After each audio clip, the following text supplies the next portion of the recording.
The battle shifts after the Civil Rights Act to the battle for voting rights. If black folks can't participate in the political process, they're never really going to gain any sort of equality. The Freedom Summer of 1964 is the first battle in this particular campaign. Thousands of civil rights activists flood the South, mostly going to Mississippi, attempting to register blacks and encouraging them to vote. Of course, black folks trying to vote would often just get told no, or would also often face violence from the whites. And the whites respond violently in this case. The first three to arrive, two white guys and a black guy, are murdered by a mob in Philadelphia, Mississippi. And in this mob, by the way, are the sheriff and many of the police of the town. And this becomes very controversial. You see here the accused in this case, and the people supporting them behind it. The court case is a joke. The town, with an all-white jury and a white judge, have no intention of convicting the people who did this crime. There's a great movie about this called Mississippi Burning. If you ever get a chance, you might check it out. The Mississippi Freedom Democratic Party rises in Mississippi as an alternative to the Dixiecrat-controlled, racist, regular Democratic Party of Mississippi. The party is led by a sharecropper named Fannie Lou Hamer.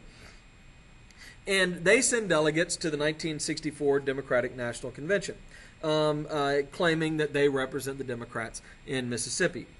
Martin Luther King and Lyndon Baines Johnson actually negotiate to try to get to allow the Mississippi Freedom Democratic Party admitted to the convention as observers, with a promise of future reform about who gets to go, promising in the future the delegates from states with large black populations won't be all white.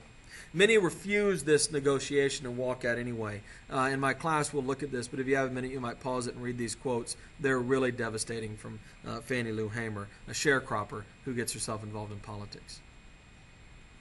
In March of 1965, Martin Luther King marches to Selma in an attempt to register black voters to vote.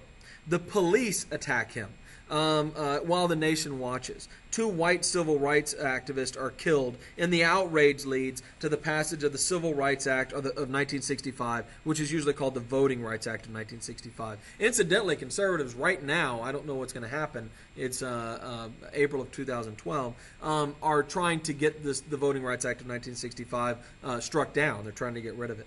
But what it did, and what it still does as of now, is provide federal protection for voting for minorities. Elections, of course, are run by states, and so states could easily discriminate. But this would mean that the federal government will step in and prevent states from stopping people voting based on their race. After this victory, the movement shifts its focus to economics. In 1966, 69% of African Americans are urban. They live in the city. And only 55% of African Americans are in the South. Almost half are in the North. As the white economy booms, the minority economy is actually worsening.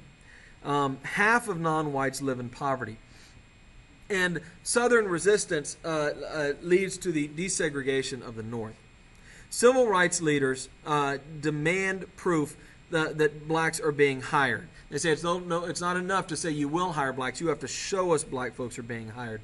And LBJ begins to support affirmative action programs to ensure that there's desegregation and employment. LBJ begins tying funds for government contracts to desegregation. So if you want any government money, if you want to build bombers for the Air Force, or if you want to build a highway, you have to show that you're actually hiring minorities. Martin Luther King, meanwhile, has moved on to protest of poverty. He protests in Chicago to highlight the jobs and housing discrimination in Chicago and how the poor live there.